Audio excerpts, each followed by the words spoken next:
Assalomu alaykum azizlar. Dofamin jamoasi tomonidan tayyorlangan normal anatomiya darslarini o'rganishda davom etamiz. O'tgan darslarda biz sizlar bilan skelet sistemasini ikki tarkibiy qismga bo'lib olgan edik. Ulardan birinchisi o'q skelet suyaklari va ikkinchisi qo'shimcha skelet suyaklari. O'q skelet suyaklariga o'z navbatida bosh suyagi, umurtqa pog'onasi va ko'krak qafasi suyaklari kirgan edi.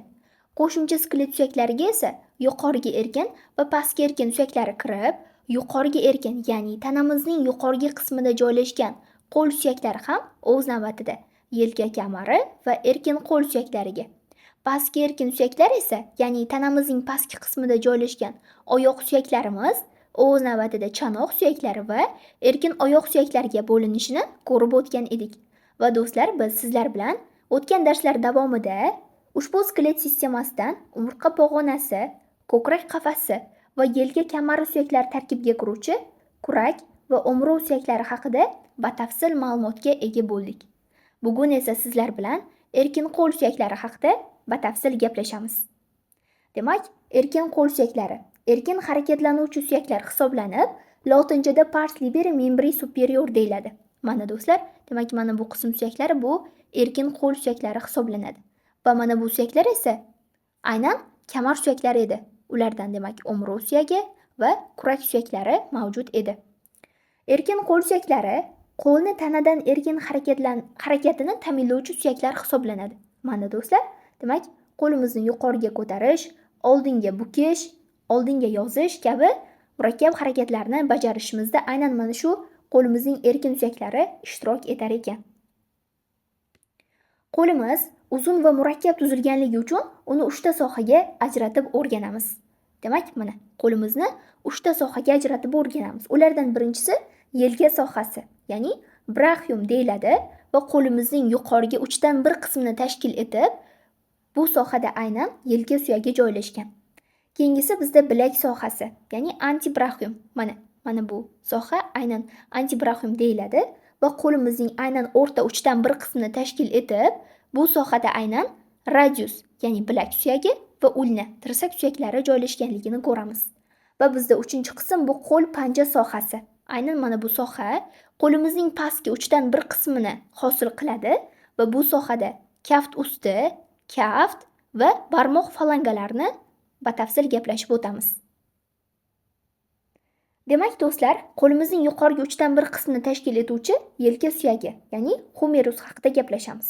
Yelka suyagi uzun naysvon suyak bo'lib, uning 3 ta anatomik qismi mavjud. Demak, uning proksimal epifiz, distal epifiz va ular orasida joylashgan tana qismlari tafovut qilinadi.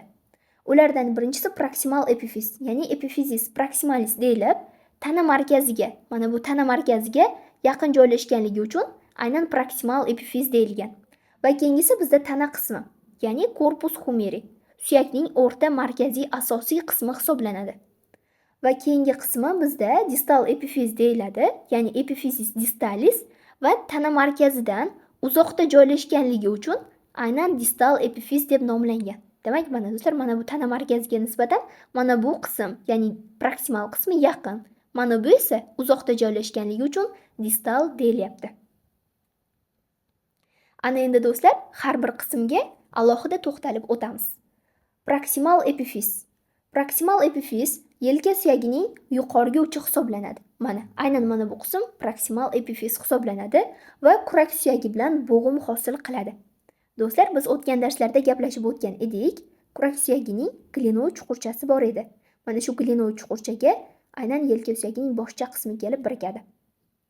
Va proksimal epifiz qismini birikishini ko'rishimiz mumkin ekan. Ulardan mavjud tuzilmalar, ya'ni proksimal epifizda joylashgan tuzilmalardan birinchisi yelka suyagining boshi, ya'ni caput humeri deyiladi va hozir aytib o'tganimizdek, mana bu kurak suyagining glinoid chuqurchasi bilan o'zaro birikib bo'g'im hosil qiladi. Aynan mana bu bosh qismi.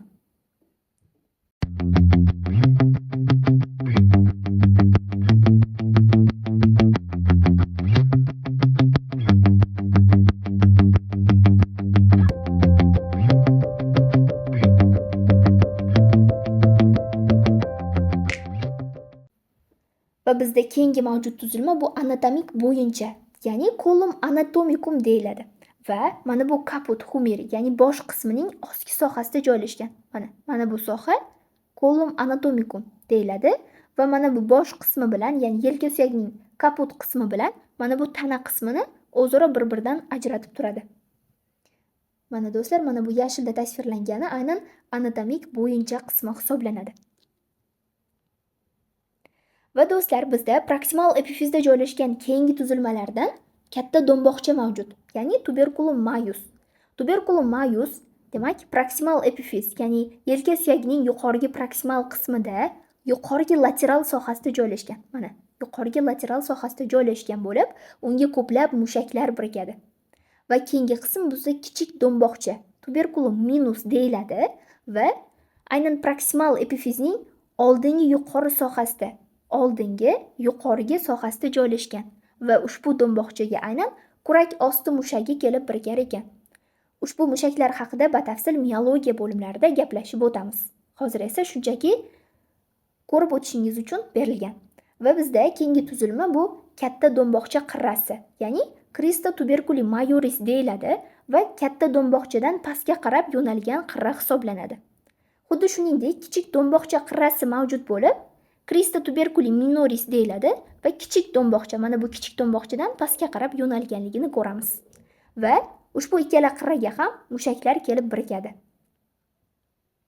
Va bizda do'stlar, proksimal epifizda joylashgan keyingi tuzilma bu do'mboqchalar aro egat, ya'ni sulcus intertubercularis deyiladi. Va mana bu tuberculum majus va tuberculum minuslar orasida joylashgan egat hisoblanib, ushbu egatga ikki boshli muskulning uzun payi kelib birikadi. Mana do'stlar, mana shu yerda ikki boshli mushak tasvirlangan. Mana shu ikki boshli mushakning mana bu uzun payi aynan mana shu sulkusdan o'tadi. Mana bu yerda joylashgan sulkusdan o'tar ekan. Va bizda keyingi tuzilma bu xirurgik bo'yincha, ya'ni colum chirurgicum deyiladi. Va katta va kichik do'mboqchalar ostki sohasida joylashgan. Mana shu do'mboqchalarning ostki sohasida joylashgan bo'lib, xirurgik jarayonlarda yelka suyagi aynan mana shu xirurgik bo'yincha qismidan sinadi. Ko'p holatlarda sinish mana shu xirurgik bo'yincha sohasidan sodir bo'ladi. Bunga sabab nima deydigan bo'lsak do'stlar, ushbu qismda kam differensiallashgan hujayralar joylashganligi va ushbu xirurgik qism bo'g'im hosil qilib birikmagan boshqa qismi bilan. Ya'ni mana bu anatomik bo'yin kabi bo'g'im hosil qilishda ishtirok etmaydi. Shuning uchun ham birmuncha zaif soha bo'lganligi uchun va demak asosiy kuch massa mana shu sohaga tushganligi uchun xirurgik jarayonlarda sinish ko'proq mana shu sohadan bo'lar ekan. Mana do'stlar, mana bu do'mboqchalar aro egatni ko'rishimiz mumkin, yashilda tasvirlangan. Va mana bu ikki boshli mushakning uzun payi aynan mana shu sulkusga kelib birikyapti. Demak, mustaqil ishlashingiz uchun rasmlar berilgan. Ana endi do'stlar, biz yelka suyagining proksimal epifiz qismiga xulosa qilamiz.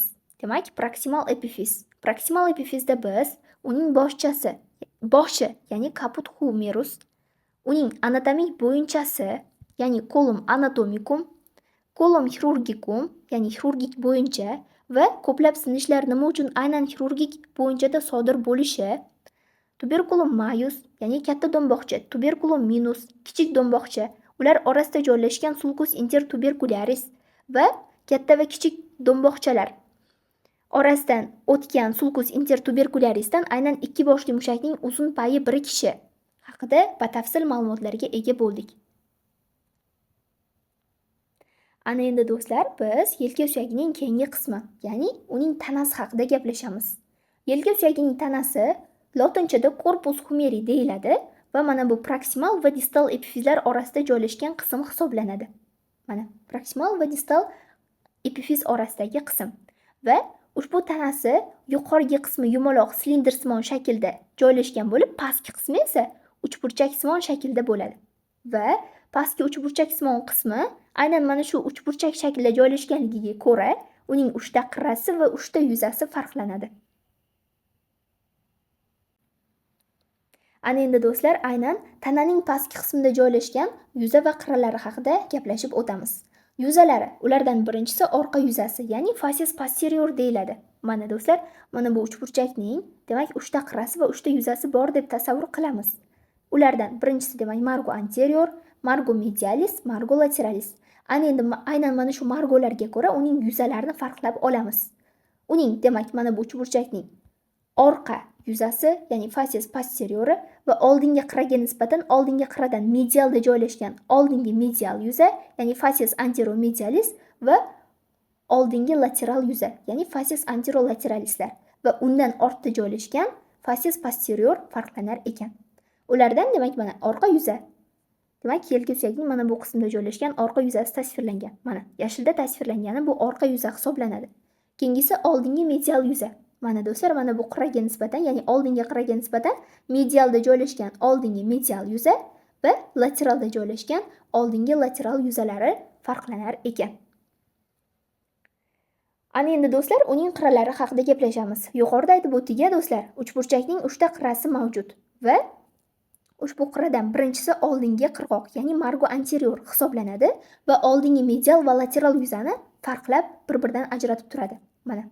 Mana bu yuza bilan, ya'ni oldingi lateral va oldingi medial yuzani bir-biridan mana bu qirra ajratib turar ekan. Keyingisi bizda medial qirg'oq, ya'ni margo medialis hisoblanadi. Mana shu uchburchakning mana bu sohasida joylashgan medial qirg'oq bo'lib, oldingi medial, mana bu oldingi medial va orqa yuzani bir-biridan ajratib turishda ishtirok etadi. Va keyingisi bizda lateral qirg'oq, ya'ni margo lateralis. Ushbu lateral qirg'oq mana bu lateral sohada joylashgan bo'lib, oldingi lateral yuza va orqa yuzalarni bir-biridan ajratib turishda ishtirok etadi. Mana do'stlar, mana bu yerda ko'rsatilgan demak lateral qirg'oq, medial qirg'oq va oldingi margo anterior. Mana do'stlar, mana bu rasmda ham ko'rishimiz mumkin. Demak, yuqoriga silindrsimon, tananing yuqoriga silindrsimon qismi va pastki uchburchak qismi. Va mana shu pastki uchburchak qismida biz 3 ta yuza va 3 ta qirra haqida gaplashib bo'ldik. Ana endi do'stlar, biz korpus qismidagi mavjud tuzilmalar haqida gaplashamiz. Korpus qismida demak oziqlantiruvchi teshik, ya'ni foramen nutritium joylashgan bo'lib, ushbu teshik tananing pastki qismida va oldingi medial yuzada joylashganligini ko'ramiz. Va ushbu teshikka suyakni oziqlantirish uchun qon tomirlar kiradi va oziqlantirishda, aynan suyakni oziqlantirishda ishtirok etadi. Mana bunday teshikchalar, mana shu teshikchalar orqali demak oziqlantiruvchi qon tomirlar kirar ekan. Va keyingisi bizda deltasimon g'adir budurlik, ya'ni lotinchada tuberositas deltoidea deyiladi. Aynan mana bu sohada oldingi lateral yuzada deltasimon mushakkali birikish uchun hosil bo'lgan. Demak, mana bu margo anterior edi. Do'stlar, uchburchakni eslaymiz. Mana shu uchburchakning margo anterior, ya'ni oldingi qirrasi, oldingi qirrasidan demak lateralda joylashgan lateral yuza. Mana shu lateral yuzada demak deltasimon g'adir budurlik joylashgan ekan va ushbu g'adir budurlikka deltasimon mushak kelib birikadi. Musculus deltoideus. Va bizda do'stlar keyingi qism bu bilak nervining egati, ya'ni sulcus nervi radialis deyiladi va yelka suyagining aynan orqa yuzasida yuqoridan pastga, ichkaridan tashqariga tomon yo'nalgan holatda joylashadi. Mana do'stlar, mana bu yerda sulcus nervi radialis joylashgan. Mana bu rasmda ham ko'rishimiz mumkin. Demak, yelka suyagining mana orqa yuzasida joylashgan bo'lib, ichkaridan tashqariga, yuqoridan pastga qarab yo'naladi. Va ushbu sulcusdan nervus radialis, ya'ni bilak nervi o'tadi. Ana endi do'stlar, biz distal epifiz haqida gaplashib o'tamiz. Yuqorida biz sizlar bilan yelka suyagining proksimal epifiz, tana qismi, ya'ni korpusi haqida va ularning anatomik qismlari haqida batafsil ma'lumotlarga ega bo'ldik. Ana endi uning 3-qismi, ya'ni distal epifiz haqida gaplashib o'tamiz. Distal epifiz yelka suyagining pastki uchi hisoblanadi va tirsak suyagi bilan birga bo'g'im hosil qiladi. Mana do'stlar, mana bu distal qism o'zidan pastda joylashgan tirsak va bilak suyaklarining proksimal qismi bilan birga bo'g'im hosil qiladi. Va distal qismda, ya'ni distal epifizda joylashgan mavjud tuzilmalardan birinchisi bu humerusning pastki uchidagi do'nglik hisoblanadi. Ya'ni mana do'stlar, mana shu do'nglik bu condylus humeri deyiladi lotinchada va distal qismning asosiy bo'g'im yuzasi hisoblanadi. Distal qismning asosiy bo'g'imini hosil qilishda ishtirok etadigan yuza va unda ikkita bo'g'im yuzasi joylashgan. Do'stlar, gap aytib o'tamiz. Mana bu condylus humeri ikkita tarkibiy qismdan iborat. Demak, uning boshcha qismi, ya'ni capitulum humeri va uning g'altak qismi, ya'ni troxleya humerisi mavjud. Do'stlar, e'tibor beramiz, biz yuqorida proksimal epifiz qismida uning boshi, ya'ni kaput humeri haqida gaplashib o'tgan edik. Ushbu bosh qismi kurak suyagining glinoid chuqurchasi bilan birikib bo'g'im hosil qilar edi, do'stlar. Buni gaplashib o'tdik. Ana endi uning distal epifiz qismida ham boshchasi mavjud ekan. Faqatgina bu boshcha, yuqoridagisi esa bu bosh qismi edi. Ikkalasini ajratib olamiz. Demak, mana bu boshcha qismi va ushbu boshcha qismi o'zidan pastda joylashgan bilak suyagining proksimal qismi bilan birikib bo'g'im hosil qiladi. Mana do'stlar, demak, yelka suyagining boshchasi. Mana bu capitulum humeri. Ushbu boshcha oldingi lateral yuzada, mana margo anteriorga nisbatan, demak, lateral oldingi yuzada joylashgan bo'lib, mana shu oldingi lateral yuzaning pastki sohasida joylashgan bo'lib, bilak suyagi bilan bo'g'im hosil qiladi. Mana do'stlar, mana shu bo'g'im. Aynan mana bu capitulum humeri va uning ostida joylashgan bilak suyagining boshchasi. Ular o'zaro birikyapti. Va keyingi qism bizda yelka suyagining g'altagi. Ya'ni troxleya humeri. Mana bu qism.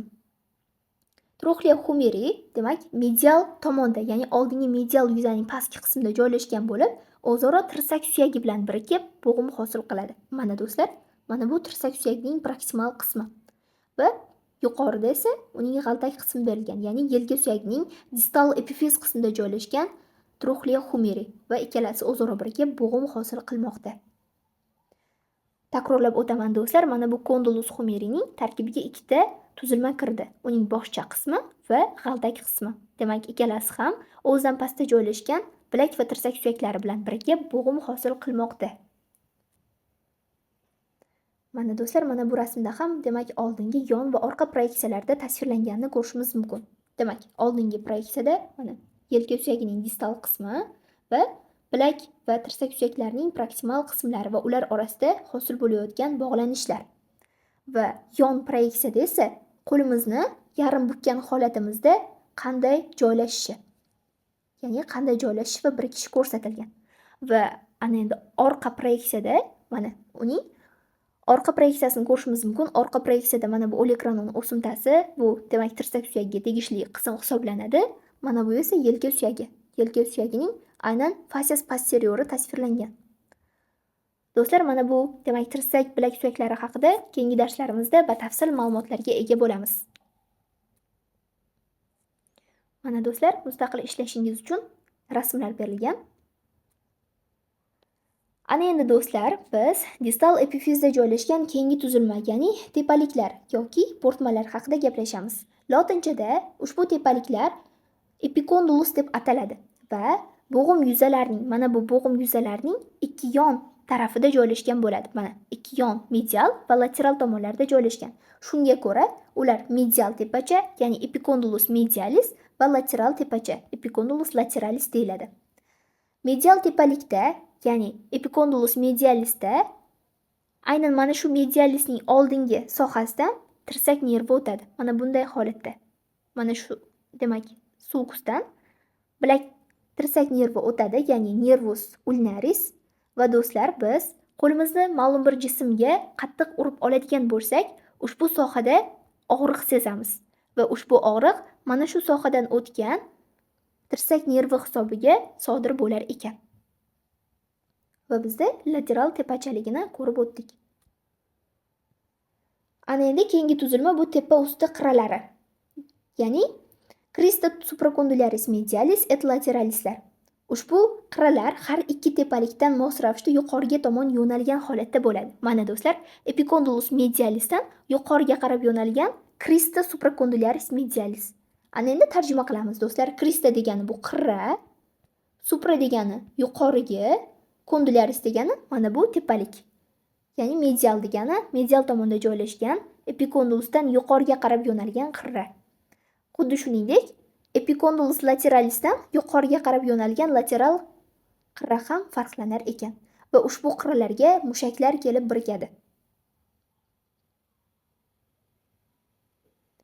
Va do'stlar, bizda keyingi tuzilma bu chuqurchalar, ya'ni fossa hisoblanadi.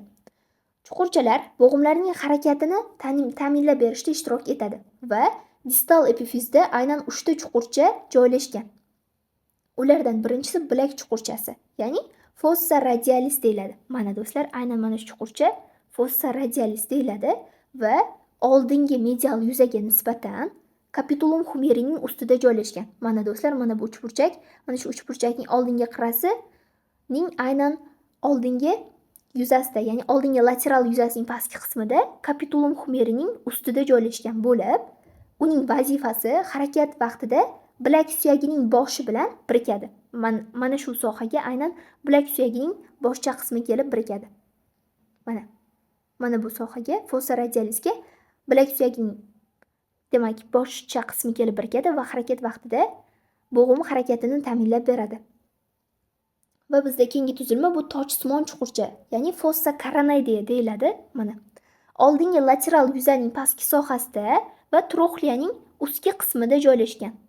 Mana troxliyaning ustki qismida joylashgan bo'lib, ushbu qismga harakat vaqtida tirsak suyagining processus coronoideus, ya'ni tochsimon o'sig'i kelib birikadi va harakatni ta'minlab beradi. Va bizda do'stlar eng oxirgi chuqurcha bu olikronom chuqurchasi, ya'ni fossa olikraniya hisoblanadi va ushbu chuqurlik orqa yuzada joylashgan, ya'ni distal epifizning orqa yuzasida joylashgan bo'ladi. Mana bu yelka suyagining orqa yuzasi tasvirlangan. Orqa yuzaning eng pastki sohasida, ya'ni distal epifizning orqa qismida fossa olikraniya joylashadi. Va ushbu fossa olikraniyaga harakat vaqtida tirsak suyagining aynan shu nomdagi o'sig'i, ya'ni olikronon o'simtasi kelib birikadi. Mana shu sohaga kirib turadi. Mana bunday shaklda yuqorida gaplashib o'tgan edik, do'stlar. Orqa proyeksiyasida ko'rib o'tgan edik. Mana bu rasmda mana bu rasmda ko'rib o'tgan edik, do'stlar. Mana shu demak yelka suyagining orqa qismi tasvirlangan. Orqa yuzasida mana bu olikronon chuqurchasi, mana shu olikronon chuqurchaga mana bu boshcha kelib birikyapti. Bu boshcha aynan olikronon o'simtasi deyiladi. Ushbu ma'lumotlar haqida keyingi darslarimizda yanada batafsil gaplashib o'tamiz.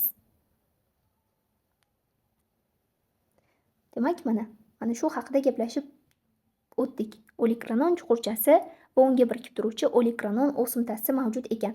Va do'stlar, aynan mana shu olikronon o'simtaga, olikronon chuqurchaga olikronon o'simtasi kelib birikishi hisobiga biz qo'limizni faqatgina oldinga bukish va yozish kabi harakatlarni bajara olamiz. Ya'ni qo'limizni orqaga buka olmaymiz. Aynan mana shu o'simta va chuqurlik hisobiga sodir bo'lar ekan. Ana endi do'stlar, biz bugungi mavzumizga xulosa qilamiz. Bugun sizlar bilan erkin qo'l suyaklari va ularning qo'l sathiga nisbatan uchga bo'linishi, ya'ni yuqoriga yelka suyagi, o'rta uchdan bir qismi bu bilak va tirsak suyaklari va pastki uchdan bir qismi esa, ya'ni qo'limizga nisbatan pastki uchdan bir qismi bu panja suyaklariga bo'linishini va yuqoriga qism suyaklaridan aynan yelka suyagi anatomiyasini batafsil gaplashib o'tdik. Yelka suyagi humerus demak 3 ta qismga bo'linar ekan. Ulardan demak proksimal epifiz, distal epifiz va ular orasida joylashgan tana qismlari mavjud edi. Proksimal epifizda biz do'stlar, demak uning boshchasi, boshi, ya'ni caput humeri, uning anatomik bo'yni, xirurgik bo'yni, nima uchun xirurgik bo'ynda ko'p sinishlar sodir bo'linishi va tuberculum majus, tuberculum minus, ular orasida joylashgan sulcus intertubercularis va ikki boshli mushakning uzun payi kelib birikishini ko'rdik. Va bundan tashqari biz tanasining yuqorgi silindrsimon va pastki uchburchaksimon qismlari, uchburchak sohasida joylashgan 3 ta yuza va 3 ta qirra haqida gaplashdik. Va ana endi distal qismida esa uning condylus humeri, ya'ni g'altak qismi. Aynan mana shu condylus humerining ikkita qismi mavjud ekanligi, ya'ni capitulum va troxlia humerilari va ular ustida joylashgan chuqurliklar fossa radialis, fossa coronoidea va orqa yuzada joylashgan fossa olikraniya va ularning oldingi yon tomonlarida joylashgan medial va lateral epicondyluslar, ulardan yuqoriga qarab yo'nalgan crista supracondylaris medialis, crista supracondylaris lateralislar haqida gaplashib o'tdik va yelka suyagi haqida batafsil ma'lumotlarga ega bo'ldik. The humerus is a long bone of the upper limb. It extends from the shoulders to the elbow. It is divided into 3 parts: the proximal aspect, which articulates with the glenoid fossa of the scapula to form the glenohumeral joint, the shaft, and the distal aspect which articulates with the head of the radius and the trochlear notch of the ulna, forming the elbow joint. In the next few videos, we'll be talking about the various parts and the anatomical relations. Bizning onlayn kurslarimizda yanada ko'proq va sifatli ma'lumotlarni ustozlar nazorati ostida, ularning ko'magida tartib bilan o'qib o'rganishingiz mumkin. Batafsil ma'lumot olish uchun administratorga murojaat qiling yoki Telegram kanalimiz orqali biz bilan bog'laning. Bugun sizlarga yetkazmoqchi bo'lgan ma'lumotlarimiz mana shulardan iborat edi. Keyingi darslarda ko'rishguncha xayr, salomat bo'ling.